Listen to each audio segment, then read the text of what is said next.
오늘 은혜 받으실 말씀은 골로새서 3장 12절에서 14절의 말씀입니다. 골로새서 3장 12절에서 14절의 말씀을 다 같이 봉독하겠습니다. 그러므로 너희는 하나님이 택하사 거룩하고 사랑받는 자처럼 긍휼과 자비와 겸손과 온유와 오래 참음을 옷 입고 누가 누구에게 불만이 있거든 서로 용납하여 피차 용서하되 주께서 너희를 용서하신 것 같이 너희도 그리하고 이 모든 것 위에 사랑을 더하라. 이는 온전하게 매는 띠니라. 아멘. 그리스도의 고난과 영적 성장 두 번째 날인데요, 어제 말씀에 이어서 오늘은 영적 성장이라는 주제를 가지고 말씀을 나누도록 하겠습니다. 어제 함께 나눌 말씀은 그리스도의 삶에 고난이 불어닥칠 때 우리는 어떻게 반응해야 할까라고 제가 질문을 드리면서 두 가지 답을 저희가 찾았습니다. 첫째는 하나님의 뜻을 발견하라. 함께 합니다. 하나님의 뜻을 발견하라. 고난에는 분명한 하나님의 뜻이 있다고 말씀을 드렸습니다. 자, 두 번째는 함께 합니다. 장차 다가올 영광을 생각하라. 장차 다가올 영광은 현재의 고난과 전혀 비교가 되지 않는다고 말씀을 드렸습니다. 우리가 고난 가운데 하나님의 뜻을 발견하면 장차 우리에게 다가올 축복을 바라보게 되고요, 그 바라봄의 법칙대로 고난 뒤에 축복이 임하고 장차 주님과 영원한 삶을 살게 되는 영광이, 그 놀라운 은혜가 우리 삶 가운데 있다는 것을 기억하시길 바랍니다. 오늘 추석 당일인데요, 오늘도 이 자리에 나오신 여러분들에게 이 축복이 풍성히 임하시기를 주님의 이름으로 간절히 축원을 드리겠습니다. 자, 그렇다면 고난을 통과한 그리스도인들에게 나타나는 영적인 성장은 과연 어떤 모습일까요? 오늘 말씀을 통해서 알아보도록 하겠습니다.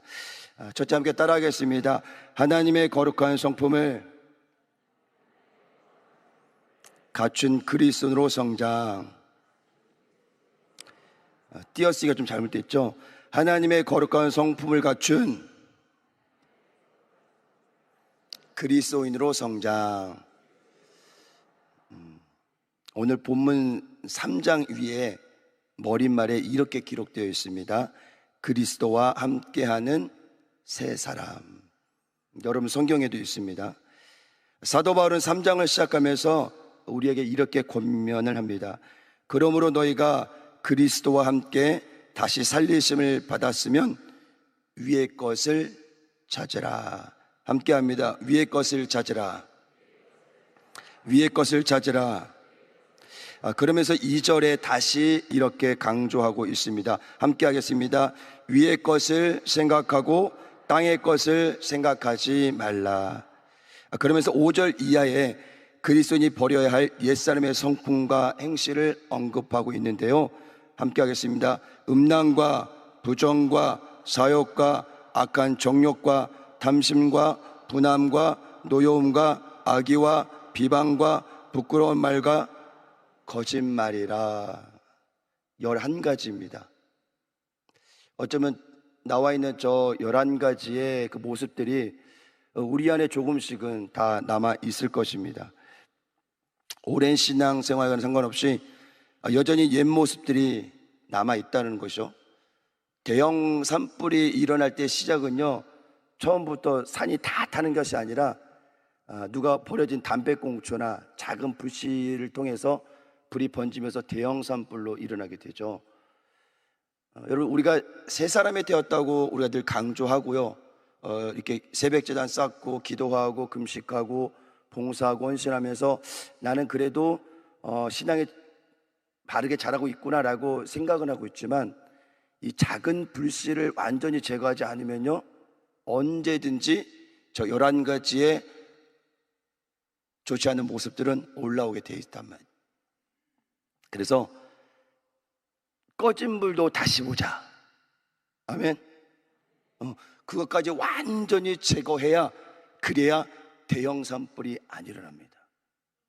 그렇게 신앙생활을 해야 하나님께서 뭐요? 기뻐하시는 삶을 살 수 있다는 사실을 여러분이 기억하시길 바랍니다. 그래서 5절에 사도 바울이 강력하게 권면합니다. 땅에 있는 지체를 죽이라. 크게 한번 할까? 시작. 땅에 있는 지체를 죽여야 돼요. 그러면서 사도 바울은 두 가지 측면으로 다시 구분을 하는데요. 그 첫째는 5절 이하의 마음으로 짓는 죄는 죽이라 그래요. 마음으로 짓는 죄는 죽이라. 그리고 8절 이하의 행위로서 짓는 죄는 벗어버리라.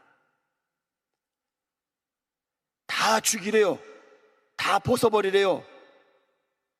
그래야 온전한 그리스도인이 될 수 있다고 사도 바울은 우리에게 이야기를 하고 있습니다. 우리는 이것을 흔히 이야기하는 혈기라 그러죠. 혈기. 정말 신앙생활 잘 나가도 운전대만 잡으면 혈기가 올라올 수 있죠. 아무것도 아닌데 갑자기 훅 하고 올라와서 공동체를 향해, 때로는 상대를 향해서 혈기를 부리면서 자기의 옛 모습이 나오는 때가 굉장히 많다라는 것입니다. 사도 바울은 그 모든 것을 다 죽이라 그래요. 벗어버리라 그래요. 그것을 갖고 있는 한 신앙생활이 오래되고요, 목사인 저도 혈기를 가지고 있으면요, 제가 목사로서 사명 감당할 수가 없는 거죠. 저희는 완전히 죽어야 됩니다. 아멘. 사도 바울이 늘 고백했던 것처럼 나는 날마다 죽노라. 아멘. 함께 고백하겠습니다. 나는 날마다 죽노라. 그리고 위의 것을 생각해야 돼요. 땅에 있는 것을 우리가 집착하는 한 위에 있는 것을 생각할 수가 없다는 거죠. 땅의 것이 다 죽어야 비로소 우리가 뭐요? 하늘에 있는 것을 생각할 수 있다는 것입니다.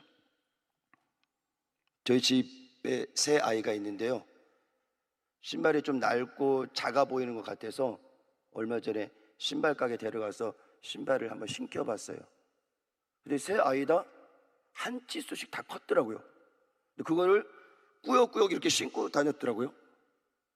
발이 아프다고 얘기할 만한데 얘기를 안 하다가 큰 아이가 발이 좀 아픈 것 같다라고 해서 한번 가보자 신겼더니 본인이 신고 있던 신발의 치수보다 한 치수를 더 신어야 정상적이었는데 계속 그거를 신고 있었더라고요. 미안하더라고요. 그래서 새 아이다 신발을 똑같이 사줬습니다. 막내가 제일 좋아하긴 했는데 그 새 신발을 신고 막 뛰어다니는 모습을 보면서 정말 우리 안의 기쁨은 그리스도인으로 새 옷을 입었을 때 진정한 기쁨이 나올 수 있겠구나. 옛 신발을 신고 있으니까 걸어다니는 것 같은데 마음도 힘들고 얼굴에 인상 쓰고 아빠 신발 언제 사주나 이런. 여러분, 그리스도인으로 새 옷을 입어야 돼요. 옛 모습을 다 버려야 돼요. 아멘. 제가 가지고 있던 새 컬레 누굴 주고 싶지만 주기에는 조금 너무 낡아서 과감히 버렸습니다. 그리고 며칠 되지 않았지만 아이들이 새 신발을 계속 신고 다니면서 또 이렇게 명절도 다가서 추석이었잖아요. 막 그 신발을 벗지 않으려는 그 마음의 감동들. 여러분들, 우리가 그리스도의 새 옷을 입으면요 그렇게 기쁜 거예요. 그렇게 즐거울 수가 없어요. 그렇게 행복할 수가 없다라는 거예요. 왜? 여러분들이 마음에 힘들고 어렵고 얼굴에 인상을 써요? 옛 모습이 남아있기 때문에. 아직도 누군가는 미워하고 있기 때문에, 용서하고 있지 못하기 때문에 그 옛 모습을 잊고 있으니까 삶을 살아가도 굉장히 힘들고 어렵고 답답한 거예요. 여러분들, 이 주간이 다 지나면 10월 1일 첫 시작이 되는데 새 옷을 입고 시작하시길 바랍니다. 그래서 성숙한 그리스도인으로 변한다는 것은 무엇이냐? 바로 이것을 우리가 영적 성장이라고 이야기를 합니다. 자, 영적 성장의 출발은 나는 누구인가 라는 것에서 시작이 돼요. 나는 누구인가. 오늘 12절을 말씀합니다. 그러므로 너희는 하나님이 택하사 거룩하고 사랑받는 자처럼 하나님이 우리를 택하셨대요. 아멘. 거룩하고 사랑받는 자처럼 우리가 그렇게 자화상을 가지고 있는 거예요. 근데 우리가 잘 몰라요. 하나님이 택하신 것도 잘 모르고, 거룩하고 하나님의 사랑으로 선택하신 그걸 잘 이해할 수가 없다라는 거예요. 그러니까 뭐요? 땅에 있는 것을 생각하면서 육신의 마음으로 살아가게 된다는 것이죠. 우리는 이 질문에 이렇게 대답을 해야 됩니다. 함께 크게 따라하겠습니다. 나는 그리스도인입니다. 누가 여러분들에게 당신 누구입니까? 라고 질문을 던지면 나는 그리스도인입니다, 하나님의 백성입니다 라고 자신 있게 이야기할 수 있어요. 아멘. 누가 물어봤을 때 우물쭈물하면 안 돼요. 나는 그리스도인입니다, 나는 그리스도입니다, 나는 하나님이 택하신 백성입니다 라고 자신 있게 이야기할 수 있어야 돼요. 오스왈드 챔버스의 7번째 책인 그리스도인의 정체성에 이런 이야기가 있습니다. 그리스도인이 그리스도인의 정체성을 확고히 갖고 있지 않다면 그리스도인으로 삶을 살 수 없습니다. 그래요. 간단한 문장이지만요, 너무 많은 의미를 담고 있어요. 나는 정말 그리스도인으로 살고 있는지, 성도로 살고 있는지, 사명자로 살고 있는지를 다시 한번 질문을 던져봐야 된다는 거예요.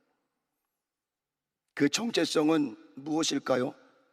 그 답을 베드로전서 2장 9절에서 이렇게 말씀하고 있습니다. 함께 읽겠습니다. 오직 너희는 택하신 족속이요 왕같은 제사장들이요 거룩한 나라요 그의 소유된 백성이니 이는 너희를 어두운 데서 불러내어 그의 기이한 빛에 들어가게 하신 자의 아름다운 덕을 선전하게 하려 하심이라. 너희가 전에는 백성이 아니더니 이제는 하나님의 백성이요 전에는 국류를 얻지 못하였더니 이제는 국류를 얻은.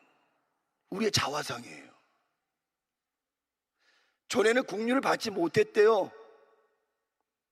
지금은 국류를 받은 자라고. 하나님이 택하신 백성이에요. 거룩한 나라예요. 그의 소유된 백성이라는 거예요. 그게 우리의 자화상이고 정체성이라는 거예요. 이거 잊어버리는 순간에 우리는 다른 길로 갈 수 있다는 거예요.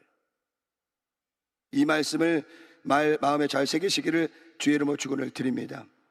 이 긴 문장을 제가 한 문장으로 요약을 했는데요, 함께 따라가겠습니다. 하나님의 소유가 된 백성. 문장이 길잖아요. 딱 저걸로 여러분들 기억하시면 됩니다. 하나님의 소유가 된 백성. 믿으시면 아멘.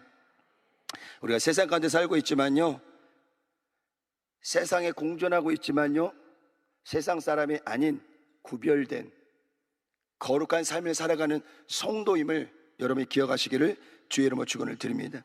그래서 12절에 그러므로라는 부사가 있어요. 이 단어를 사용하면서 그리스도와 함께하는 세 사람의 삶의 모습으로 하나님의 거룩한 성품을 말하고 있는데요, 첫째가 긍휼, 자비, 겸손, 온유, 오래 참음. 5가지 항목이 있어요. 혹시 표가 나오나요? 글씨가 약간 좀 작아서 잘 안 보일 텐데요, 저걸 다 설명하려니까 너무 힘들어서 간단하게 표를 만들었는데, 긍휼, 자비, 겸손, 온유, 오래 참음.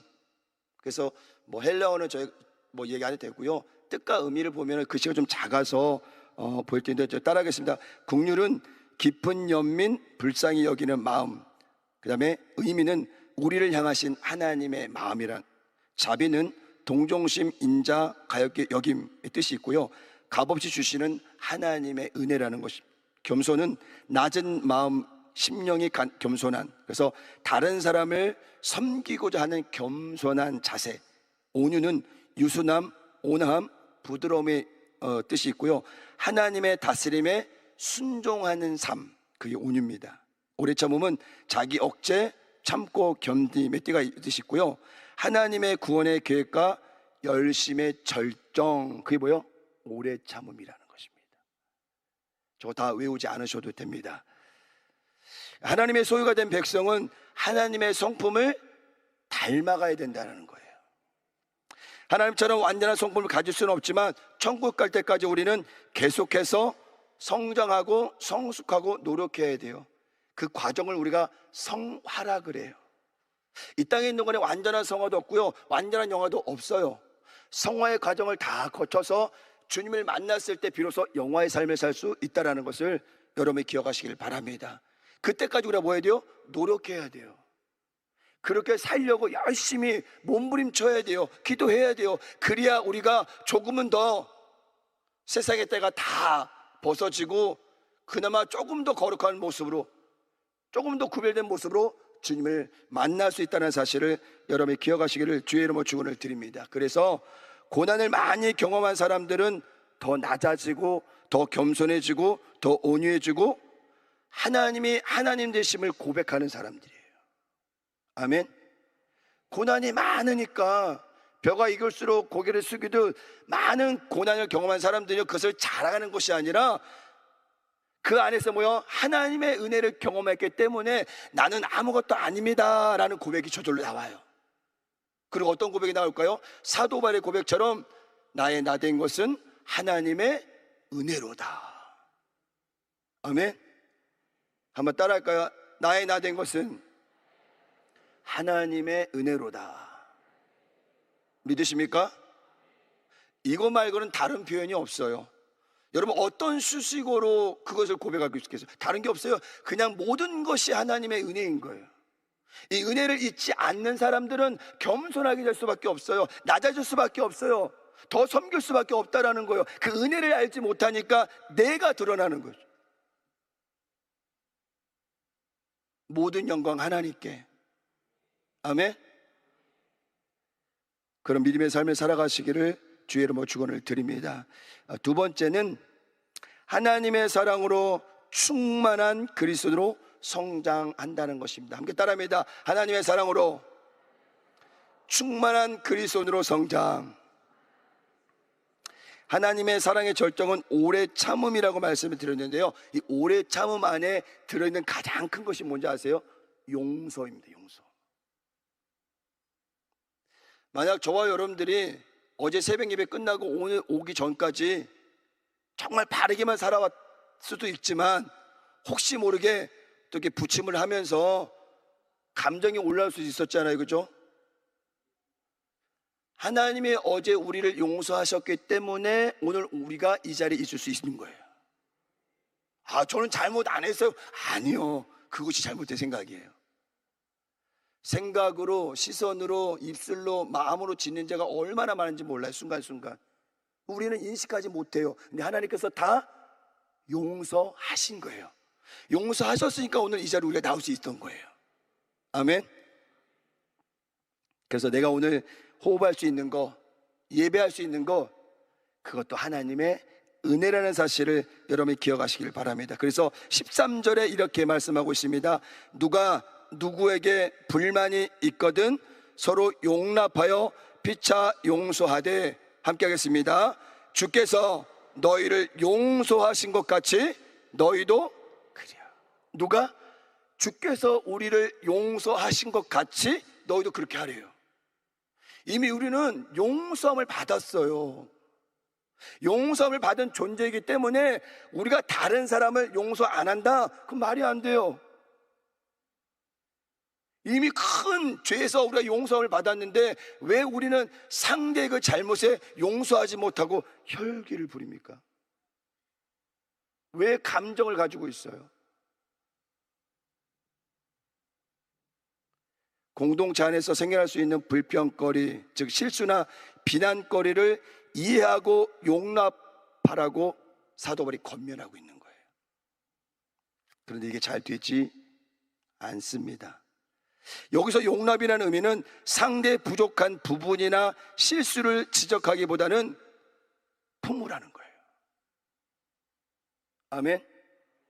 이 품으라는 의미를 제가 집에서 나오다가 막 묵상하다가 어떤 표현이 좋을까라고 생각할 때 이런 이해가 필요하겠더라고요. 함께 따라하겠습니다. 다시 그럴 수도 있겠구나. 이 마음을 가지면요, 상대가 어떻게 다가와도요, 그래서 화가 났구나, 그래서 삐졌구나, 그래서 서운한 마음 갖고 있구나. 그래서 나한테 이렇게 대하고 있구나. 그럴 수도 있겠다. 그럴 수도 있겠다. 별로 공감이 없으신 것 같은데, 여러분, 그런 마음을 가지셔야 돼요. 그런 마음을 가지고 있어도 내 안에 혈기는 계속 올라와요. 근데 그럴 때마다 그럴 수 있겠구나. 그래, 그럴 수 있을 거야. 그리고 뭐요? 나도 용서함 받은 사람인데 내가 왜 저 사람을 정죄하지? 내가 왜 저 사람을 판단하지? 이런 마음 갖고 있으면요, 화낼 일이 없어요. 혈기 부릴 일이 없어요. 싸울 일이 없어요. 그런 마음이 없으니까 자꾸 부딪히는 거예요. 여러분, 이 말 잘 기억하시기 바랍니다. 그래, 그럴 수도 있겠구나. 그럴 수밖에 없었겠구나. 그렇게 마음에는요, 싸울 일이 없다라는 것입니다. 오늘 말씀처럼 주께서 너희를 용서하셨기 때문에 우리는 용서해야 돼요. 아멘. 다른 거 따지지 마시고 그냥 용서하시면 돼. 용서함을 받았기 때문에 1만 달란트 빚진 자가 탕감을 받았잖아요. 그 이야기가 우리에게 무슨 메시지를 던지는 거예요? 너희도 그렇게 큰 죄를 지었는데 이미 주님께서 용서하셨다. 근데 작은 죄를 지은 사람에게 그렇게 혈기 부리고 그렇게 화를 내면서 이야기하면 그 사람이 하나님의 사람인가? 그리스도로 입은 새 사람인가? 우리가 의문점을 좀 가져야 돼요. 저부터 고쳐야 돼요. 저부터. 그런 마음으로 살아갈 때 우리 가정과 삶의 터전에 하나님의 큰 은혜가 임한다는 사실을 기억하시기를 주의 이름으로 축원을 드립니다. 그래서 주님 앞에 드리는 예물도 형제와 화목한 후에 드리라 그랬어요. 그러니 주님께서 우리에게 말씀하시는 용서, 사랑이 얼마나 큰 거예요. 예물보다 더 중요한 게 용서함이에요. 사랑함이에요. 아멘. 그러고 나서 진심 어린 마음 가지고 예물을 드려야 그 예물이 흠양이 되죠. 막 싸우고 혈기 부르는데 막 봉투에다가 10만 원 넣고 헌금 드리는 거, 그게 뭐가 중요해요? 여러분들 늘 그런 마음으로 신앙생활 하시기를 주의 이름으로 축원을 드립니다. 그래서 용서는 상대를 위한 용서이기보다 자신을 위한 용서다라고 생각하시면 돼요. 아멘. 내가 너를 용서하는 것 같지만 아니요, 나를 위해서 용서해야 돼요. 내가 용서하지 못하면 내가 너무 힘들어요. 그 사람 보면 피해가고 싶어요. 이렇게 갈 수 있는 건데 이렇게 돌아가잖아요. 만나기 싫어서. 그 얼마나 힘들어요. 그 상태로 잠들고 그 상태로 식사를 하고 그 상태로 신앙생활을 한다. 얼마나 힘든 거예요. 그 사람도 그 사람이지만 나를 위해서 용서할 때 모든 관계가 회복될 수 있다는 사실입니다. 나를 위한 용서의 저자 프레드 러스킨 박사님이 이렇게 책에서 말씀합니다. 용서란 내 행복을 위한 지혜로운 선택이다. 용서는 자신을 괴롭힌 자를 위한 것도 그 사람이 저지른 것에 면죄비를 주는 행위도 아니다. 내게 상처를 준 대상에 대해서 더 이상 분노하고 증오하는 필요가 없다는 사실을 깊이 인정하는 것이다. 짧은 글이지만 너무 많은 것을 주고 있더라고요. 여러분들이 박사님이 얘기하셨던 이 글대로 용서는 자신을 위한 더 필요하다는 것을 여러분이 기억하시고 이 추석 연휴가 다 지나기 전에, 9월이 다 지나기 전에 다 용서하시기 바랍니다. 아멘.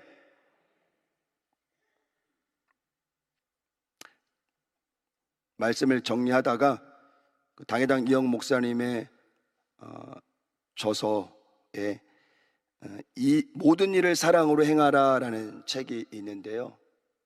저 책을 예전에 제가 이제 읽고 계속 보고 있는데 맨 마지막을 넘겨봤더니 마지막 이 두꺼운 책에 마지막 제일 소제목이 하나 있어요. 그 소제목에 조그맣게 글이 올라가 있는데 그 제목이 뭐라 했냐면 세상의 소금이라고 되어 있어요. 세상의 소금. 그리고 마지막 문단에 목사님께서 이렇게 말씀을 정리를 하셨습니다. 우리 함께 읽어보도록 하겠습니다. 시작. 예수님은 이 땅에 오셔서 제자들에게 복음만을 전한 것이 아닙니다. 하나님의 백성들이 이 땅에서 어떠한 태도로 살아야 하는지도 가르쳐 주셨습니다. 그것은 바로 사랑으로 행하는 삶, 사랑을 실천하는 삶이었습니다. 우리는 사랑을 실천함과 더불어 우리의 삶에 다가오는 모든 일들을 하나님의 사랑으로 해석할 수 있어야 합니다. 저는 좀 마지막 문구에 굉장히 큰 도전을 받았어요. 모든 일을 사랑으로 행하라가 큰 제목이었거든요, 책에. 근데 마지막에 뭐라 했어요? 모든 일을 사랑으로 해석을 하래요. 사랑으로 바라보래요. 그러면 모든 것이 뭐요? 사랑으로 행할 수 있는 동기부여가 된다라는 거예요. 내가 바라보는 대로, 내가 생각하는 대로 내 삶이 이루어지거든요. 내가 사랑하겠다고 생각하면요, 모든 대상을 봐도요 다 사랑할 수 있어요. 내가 미워하는 마음을 갖고 있으면요, 어떤 사람이 다가와도 미워할 수밖에 없다라는 거예요. 사랑으로 해석하시길 바랍니다. 아멘. 오늘 이 말씀이 주는 말씀이, 주님께서 뭐요? 이미 너희가 용서를 받았으니까 너희도 용서해라. 그 첫 번째고요. 오늘 당회장 목사님 마지막 주셨던 말씀처럼요, 모든 일을 사랑으로 해석을 할 때 비로소 우리는 우리 공동체 안에 사랑으로 연합되고 하나 될 수 있다는 사실을 여러분이 기억하시기를 주의 이름으로 축원을 드립니다. 추석 연휴가 오늘 당일인데요, 온 가족 함께 모일 텐데 여러분, 어제는 부침을 하셨다면 오늘은 이 말씀을 잘 기억하시고, 그래, 내가 사랑으로 우리 남편, 사랑으로 우리 아내를, 사랑으로 우리 자녀를, 우리 일가 친척을, 주변 이웃들을 바라보고 해석하겠다. 더 중요한 건 뭐요? 우리가 이미 하나님께 큰 사랑을 받았어요. 용서함을 받았다라는 거, 그거보다 더 중요한 게 없다라는 말씀. 그러니까 당연히 용서하셔야 돼요. 아멘. 오늘 이후로 집에서 싸웠다는 소리가 들리면 그거 이상한 거예요. 우리 여의도 순복음교회가 그렇게 사랑으로 연합되고 하나 되어서 하나님의 큰 일을 감당하는 복된 교회가 되기를, 또 여러분이 되시기를 주의 이름으로 축원을 드리겠습니다. 기도합니다. 하나님, 그리스도의 고난과 영적 성장이라는 주제로 추석 명절 이틀 동안 말씀을 나누었습니다. 그리스도인들에게 다가오는 고난은 축복입니다. 그리고 은혜입니다. 그리고 한 단계 더 성장하는 과정임을 마음에 새기게 하시고, 어떠한 고난 가운데서도 변함없이 주님을 신뢰하고 의지하며 예배를 통해, 기도를 통해서 주님의 은혜를 경험하는 우리 모두가 될 수 있도록 인도하여 주시옵소서. 더 깨어지고 부서질 것이 많은 우리의 인생입니다. 주님, 우리를 깨뜨려 주시옵소서. 물과 성령으로 거듭나게 하여 주시고, 이제 귀로 듣는 하나님에서 눈으로 주님을 바라보는 성숙한 그리스도인이 되게 하옵소서.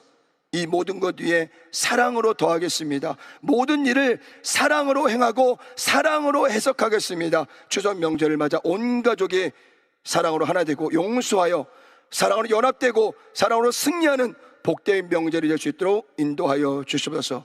올해 우리 교회가 5만 성도 달성에 한 마음으로 달려가게 하시고, 절대 긍정과 절대 감사로 승리하게 하옵소서. 오늘도 주의 제단 앞에 귀한 예물 드린 손길을 기억하여 주시고 축복하여 주시옵소서. 예수님의 이름으로 간절히 축복하며 기도하옵나이다. 아멘. 하늘에 계신 우리 아버지여, 이름이 거룩히 여김을 받으시오며 나라가 임하시오며 뜻이 하늘에서 이루어진 것 같이 땅에서도 이루어지이다. 오늘 우리에게 일용할 양식을 주시옵고, 우리가 우리에게 죄 지은 자를 사하여 준 것 같이 우리 죄를 사하여 주시옵고, 우리를 시험에 들게 하지 마시옵고 다만 악에서 구하시옵소서. 나라와 권세와 영광이 아버지께 영원히 싸움나이다. 아멘.